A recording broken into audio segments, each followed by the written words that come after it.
এই সুন্নতে মুআক্কাদা আমল যদি কেউ নিয়মিত করে, এর পুরস্কার হলো নবীর শাফাআত। এগুলি মুসলমানদের জানা দরকার।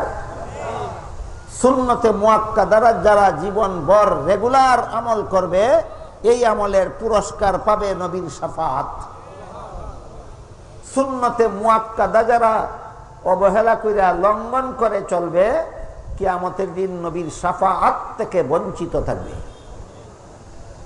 আপনারা কেউ চাননি নবীর শাফাআত থেকে বঞ্চিত থাকতেন? তাহলে সুন্নতে মুআক্কাদা কতজন উম্মতের পালন করা দরকার? এইগুলির নাম হলো ওয়াজ। শিখতে হবে, জানতে হবে, বুঝতে হবে।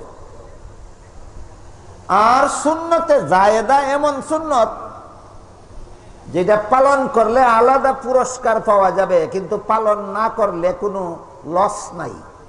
পালন না করলে কোনো লস নাই। এটা হলো আসরের সুন্নত। এটা কোন সুন্নত? আসরের সুন্নত। গেল নবীর সুন্নত কথার 2 নম্বর অর্থ নবীর আমল।